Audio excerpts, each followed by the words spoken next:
या देवी सर्वभूतेषु मातृरूपेण संस्थिता नमस्तस्यै नमस्तस्यै नमस्तस्यै नमो नमः।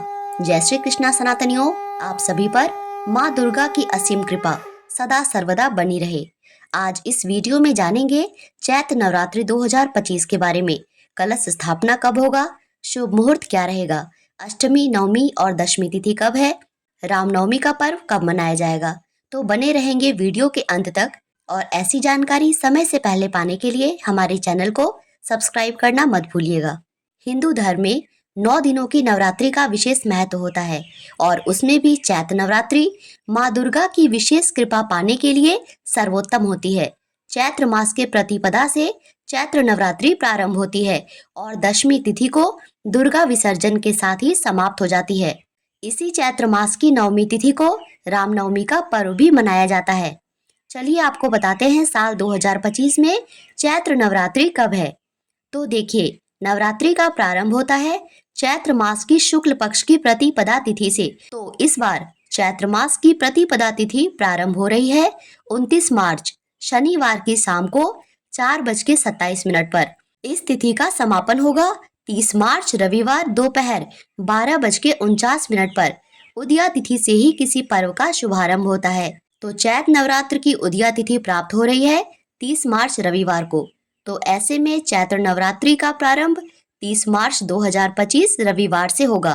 कलश स्थापना की तिथि और शुभ मुहूर्त रहेगा 30 मार्च रविवार को प्रतिपदा के दिन, जो कि सुबह 6:13 से 10:21 के बीच रहेगा। अगर किसी कारणवश आप इस समय कलश स्थापना ना कर पाए तो इस दिन अभिजीत मुहूर्त में भी कलश स्थापना की जाती है। उसका समय रहेगा दोपहर के 12 बजे से 12:50 तक। तो आप इन दोनों में से जिस भी मुहूर्त में चाहे कलश स्थापना करके माँ दुर्गा की पूजा प्रारंभ कर सकते हैं।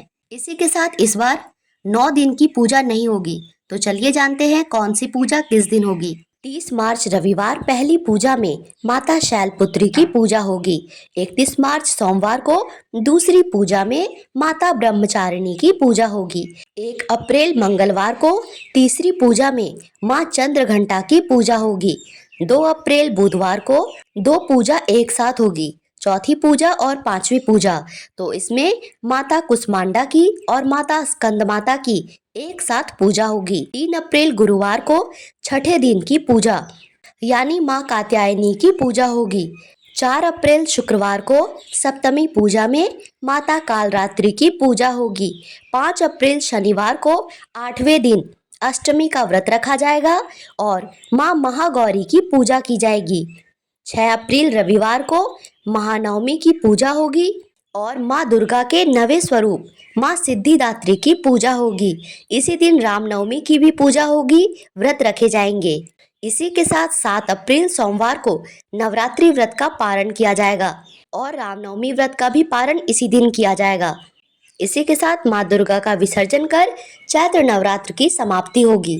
इस बार माता रानी हाथी पर सवार होकर आ रही है। अगर कोई नवरात्रि रविवार से प्रारंभ होती है तो माता रानी का वाहन हाथी होता है।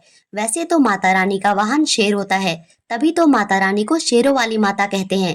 लेकिन रविवार को धरती पर आगमन होने से माता की सवारी हाथी होती है। और उसी प्रकार 7 अप्रैल सोमवार को नवरात्रि के समापन के साथ ही माता रानी हाथी पर सवार होकर ही वापस जाएंगी, क्योंकि सोमवार को नवरात्रि का समापन होने से भी माता की सवारी हाथी ही होती है। तो नवरात्रि के ये 9 दिन देवी दुर्गा की पूजा और आध्यात्मिक साधना के लिए अत्यंत महत्वपूर्ण होते हैं। व्रत रखने वाले भक्त इस दिन कन्या पूजन के साथ अपने व्रत का समापन करेंगे। चैत्र नवरात्रि 30 मार्च से शुरू होगी और 7 अप्रैल को इसका समापन होगा। तो ये थी मेरी चैत्र नवरात्रि से जुड़ी जरूरी जानकारी। आशा करती हूँ यह वीडियो आपके लिए उपयोगी रही होगी। वीडियो पसंद आए तो चैनल को सब्सक्राइब एंड वीडियो को लाइक करना मत भूलिएगा। Thank you so much for watching. Stay tune for more videos. Radhe Radhe.